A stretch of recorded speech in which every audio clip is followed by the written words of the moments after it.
سابق وزیر خزانہ مفتاح اسماعیل نے بھی محسن نقوی کے بیان کی تائید کر دی۔ کہتے ہیں سسٹم کی ناکامی اور نئے صوبوں کی بعض سیاسی جماعتوں کی نااہلی اور کرپشن کی وجہ سے ہو رہی ہے۔ پیپلز پارٹی اگر نہیں مانتی تو کراچی کو وفاق کے ماتحت چلانے کا فیصلہ ہو سکتا ہے۔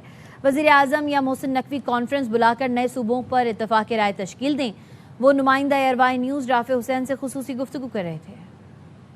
میں اس وقت نئے انتظامی یونٹس یا صوبوں کی بحث چھڑی ہوئی ہے اور مختلف سیاسی جماعتوں کی جانب سے، صنعت کاروں اور تاجروں کی جانب سے اور شہریوں کی جانب سے یہ مطالبہ بھی آ رہا ہے کہ نئے انتظامی یونٹس یا صوبے جو ہیں وہ بنائے جائیں تاکہ مسائل کو حل کیا جا سکے۔ اس پر بات کرنے کے لیے ہمارے ساتھ سابق وزیر خزانہ اور سیکرٹری جنرل عوام پاکستان پارٹی مفتاح اسماعیل صاحب موجود ہیں۔ محسن نقوی صاحب نے اب بات کی ہے، دیر آئے درست ہے، لیکن بات ان کی ایک دم ٹھیک ہے۔ نظام جو ہے نہیں چل رہا، اور محسن نقوی کی بات پہ کسی نے یہ نہیں کہا کہ سسٹم چل رہا ہے۔ مسلم لیگ نون کے لوگ ضرور کہہ رہے ہیں جو حکومت میں بیٹھے ہیں کہ سسٹم چل رہا ہے، یا مراد علی شاہ صاحب کو لگ رہا ہوگا کہ شاید سسٹم چل رہا ہے، اور سندھ میں تو سسٹم ہے۔ کچھ لوگ کہہ رہے ہیں کہ چھوٹے صوبے بننے چاہیے، کچھ لوگ کہتے ہیں نہیں انتظامی یونٹس بننے چاہیے، صوبوں کو اسی طرح رہنے دو، کچھ کہہ رہے ہیں لوکل گورنمنٹس کو امپاور کر دو۔ ہر آدمی چاہتا ہے کہ کراچی کا حال بے حال ہے، اور سب سمجھتے ہیں کہ دہی سندھ کا حال بے حال۔ ان پارٹیوں کا نااہلی، بے حسی، کرپشن کا قصور ہے۔ پنجاب کے اندر سارا سینٹرلائز کر لیا ہے۔ جو حال پیپلز پارٹی نے کیا ہوا ہے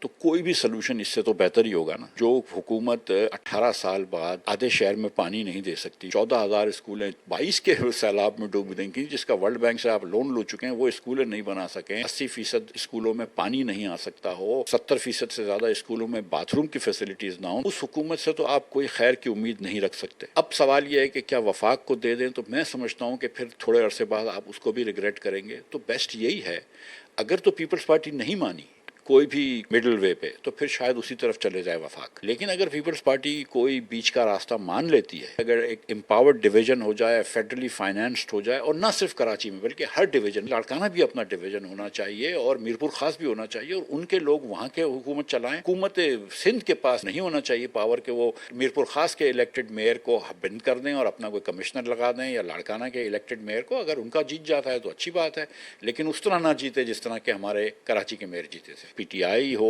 کے پی میں، یا پیپلز پارٹی سندھ میں ہو، یا مسلم لیگ پنجاب میں ہو، انہوں نے سب سے پہلے لوکل گورنمنٹس کے نظام کو ختم کر دیا۔ پیپلز پارٹی اپنا مطلب بچانا چاہتے ہیں، کیونکہ وہ ان کو یہ ایک جاگیر ملی ہوئی ہے، ان کی اجارہ داری ہے۔ این ایف سی میں پیسے لے رہے ہیں، لیکن پی ایف سی کے اندر ایک پیسہ نہیں دیتے۔ جس طرح پانی نہیں جانے دیتے کراچی میں، اس طرح یہ پیسہ بھی نہیں جانے دیتے کسی جگہ پہ ڈویژن پہ۔ پنجاب میں بھی یہ حال ہے کہ آپ ایک چپراسی نہیں رکھ سکتے بھاول حکومت میں اگر آپ چیف منسٹر سے نہ اجازت لیں تو۔ ایک کانفرنس وزیر اعظم مناسب سمجھتے ہیں تو وہ بلائیں، یا محسن نقوی صاحب بلا لیں، تاکہ ایک ہولسم کنسنسس بن سکے۔ انہوں نے یہ مطالبہ کیا ہے کہ 140A جو بلدیاتی آئینی ترمیم ہے اس کو بھی امپلیمنٹ ہونا چاہیے، اور ساتھ ہی ساتھ نئے صوبوں کے حوالے سے وزیر اعظم یا محسن نقوی جو ہیں وہ آگے بڑھیں اور ایک کانفرنس بلائیں اور اس میں تمام اسٹیک ہولڈرز کو بٹھا کے اس حوالے سے کوئی فیصلہ کریں۔ جی